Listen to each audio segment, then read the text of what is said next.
Hi hello నమస్తే welcome to Yuvan media. నేను మీ Rajender. YS Avinash Reddy versus YS Sunitha Reddy, ఒకరి మీద ఒకరు ఆరోపణలు ఏ విధంగా చూసుకోవచ్చు?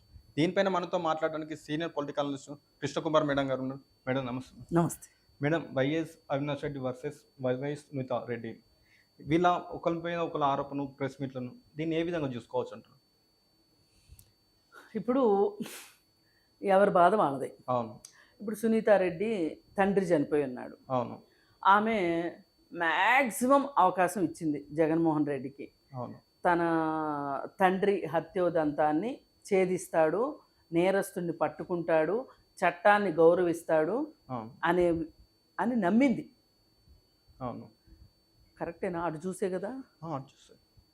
అయితే నమ్మితే జగన్మోహన్ రెడ్డి దానికి తగ్గట్లుగా ఏమీ చేయలేదు. చేయకపోగా విచారణ ఏమీ జరిపించకుండా ఏం చేశాడు? తెలుగుదేశం వాళ్ళ మీద చెప్పమని చెప్పి ఆమె ఇంటికి పంపించాడు. తల్లిని, భార్యని, సజ్జల్ని పంపించాడు. పంపిస్తే నేను అడిగేది ఒకటి, వీళ్ళు చేసేది ఒకటి, వీళ్ళు చెప్పేది ఒకటి. ఏంటి ఇది అసలు?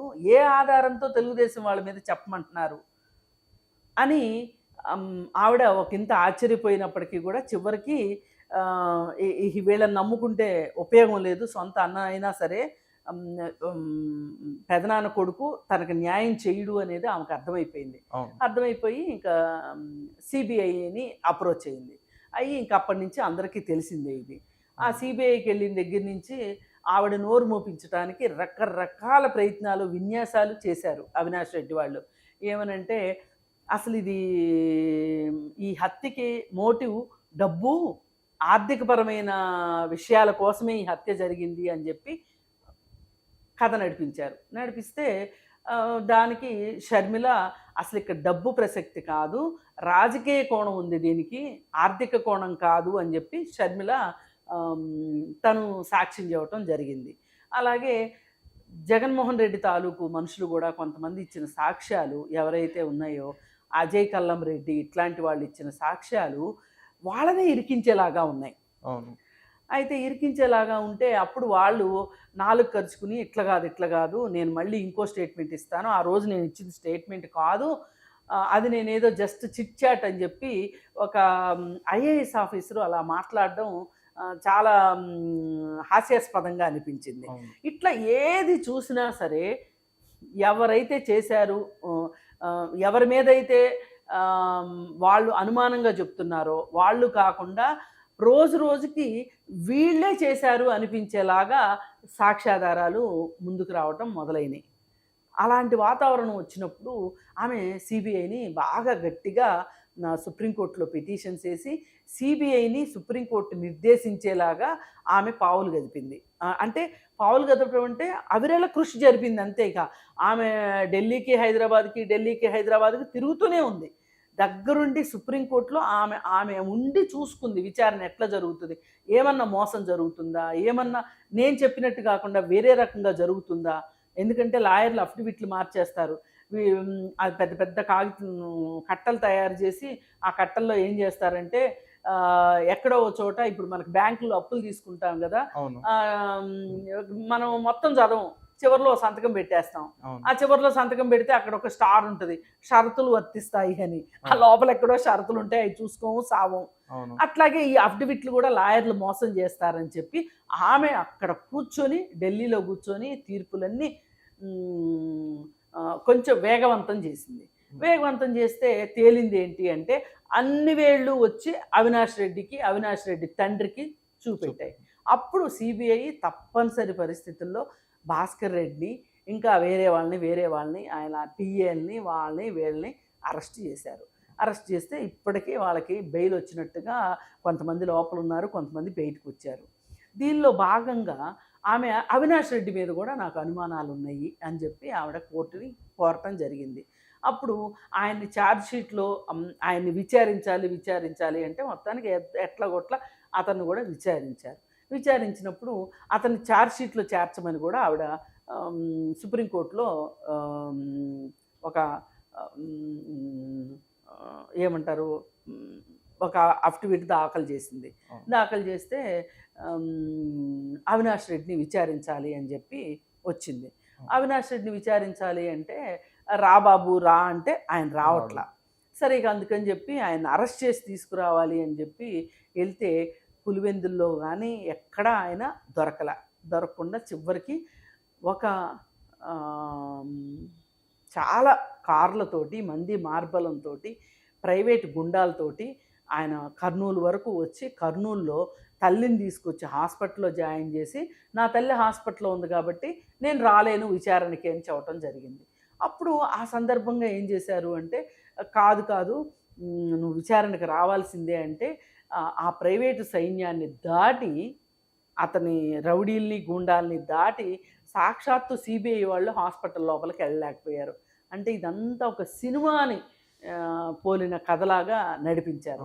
అప్పుడు ఏం చేశారు అంటే ఇక డీజీపీ చేత ఏం చెప్పించారు, అమ్మమ్మో ఇక్కడ ఏమన్నా చేసాము అంటే గనక ఇక్కడ అగ్నిపర్వతాలు బద్దలైపోతాయి, అదైపోద్ది ఇదైపోద్ది, శాంతి భద్రతలకు విఘాతం కలుగుతాయి, ఏం జరిగినా మమ్మల్ని అడగటానికి వీలు లేదు అని సిగ్గు లేకుండా వాళ్ళు ఒక మాట చెప్పటం, దానికి తదనుగుణంగా ఈ ప్రభుత్వం